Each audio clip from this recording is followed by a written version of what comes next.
Welcome to the Fundraising Leadership Podcast, Episode 1. I'm Janice Cunning, And I'm David Landruli.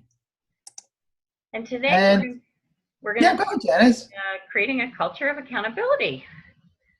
Yeah, what I love about accountability is it really helps teams function very well, and it also builds trust and transparency. Those are a couple of things I love about accountability.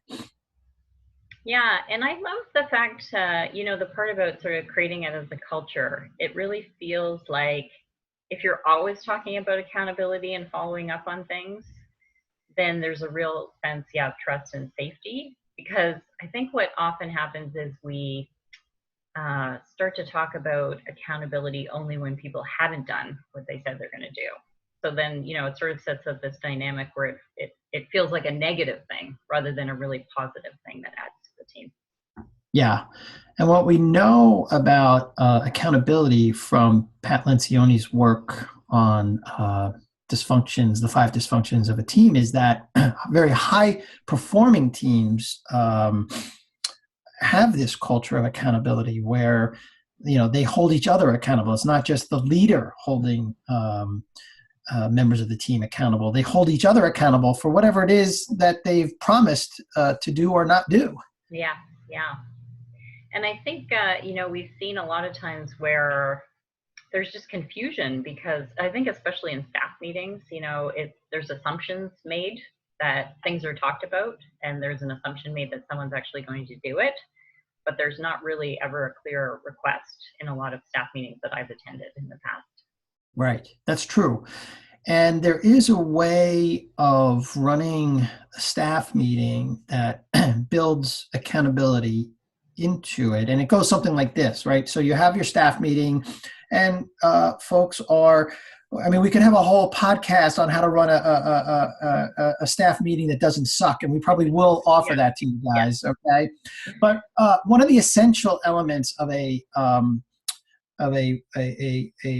well-functioning staff meeting is that the commitments that are made during the meeting are recorded, like somebody actually writes them down.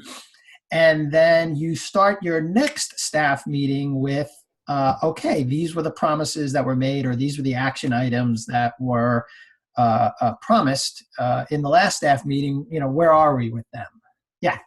Yeah. So that's one way of doing that.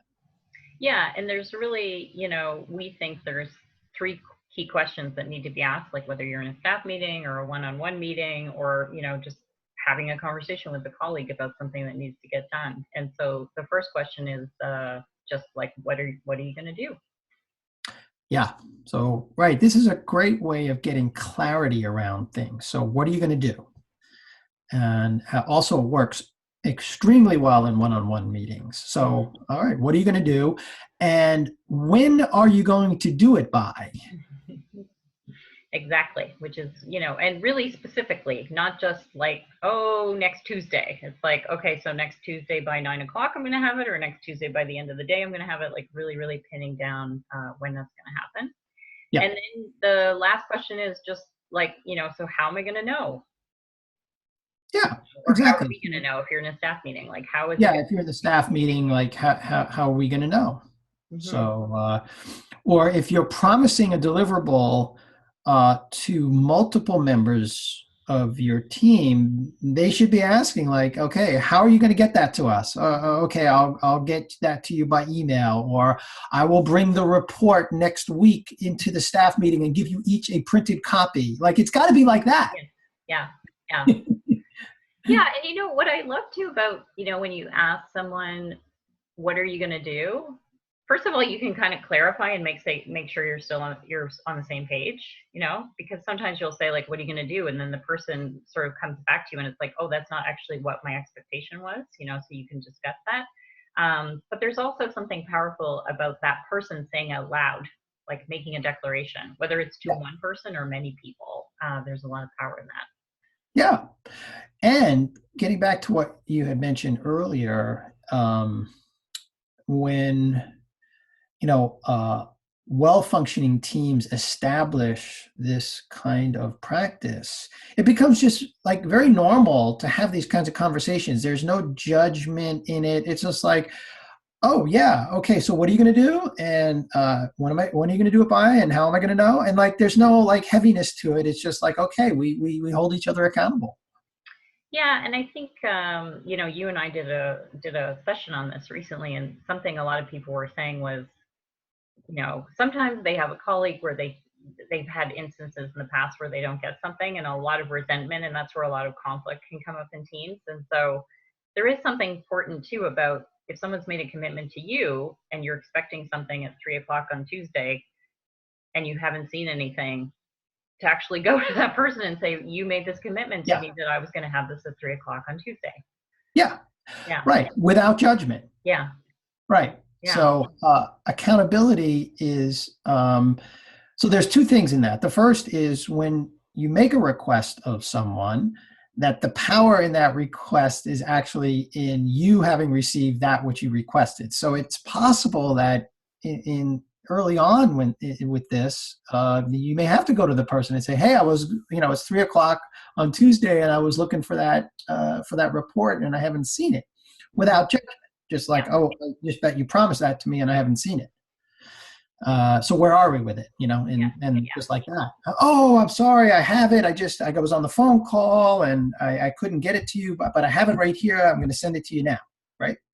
Like Yeah, that. and I think that's really important because it's like if there has never been accountability, in the past, or a sort of a lack of accountability within your team, it is going to take time, and patience, to sort of get everyone to that place. And I think what these questions sort of allow you to do, and then there can be follow-up questions, is just to say, yeah, like, what happened? Just be curious. Like, I didn't get that report, so at 3:05 I'm going to walk over to my colleague's desk and say, oh, I didn't get that report yet. What's happened? Yeah. And since this is a leadership podcast, for those of you listening who lead teams, and you've established this practice of checking in with your team on the items from the previous week that where tasks were, promised and assignments made, it's incumbent to have that kind of conversation. Okay, you promised this. Where are you with it? And then that discussion becomes a learning, growth, and develop. Did you do it or not? Yeah. If you did it, what happened? Yeah. If you didn't do it, what happened? Maybe it's no longer necessary, Yeah. Yeah. right? Or you might discover that, like, they chose to do something else, which may make you realize as their manager, like, they may need some support in prioritizing things, right? They're Most people at work are getting requests from multiple sources, and they just might be struggling to actually decide, like, whose priority is the priority here. So there's a lot of opportunity to have a conversation and really find ways that you can improve things going forward. Exactly. I mean, it could be like, oh, I didn't get to that because there was this other priority and I'm recommitting to it now. Mm-hmm. Or it could be like, well, I tried that and it didn't work. Like it was really good. I mean, I learned a lot from that, doing that project. And here are the results, but this isn't going to work for us. So Mm-hmm. let's not do that again. Yeah. you know So, so yeah. it could be as easy as that. So that's where the non-judgment comes in. As the leader, you have to create a space, either with one-on-one with your direct reports or in the team environment, where folks can say what they did, what they didn't do, what they learned, what they're learning, how they're growing through the process, right? Yeah, and I think, also one of the things that you can do as the team leader too is, you can also admit there will be times when you don't do things that you committed to, and you can walk people through, like, what was the reasoning, what got in your way, what you learned from that. And that really, helps to create that safe space, because we're all going to have times where we think we could do something and it's much more complex, or other things, come up, like, this is just the way the world works, right? Sometimes we can't get to things, but we can always learn from that situation. So, Definitely. yeah. So let's, what do you say we get our listeners into action around this, Janice? Yeah. Give them a little assignment. Yeah. So here's something you can try. So we want to remind you, the three key questions are: what are you going to do? When are you going to do it? And how am I going to know? And so the next time you have a one-on-one meeting with a direct report, we want you to end the meeting by really clearly articulating and getting answers to those 3 questions. Yeah. And let us know how it's going for you. Yeah. So I'm Janice. And I'm David. Now go And put this into practice. go put it into practice. And have fun. Take care. Bye.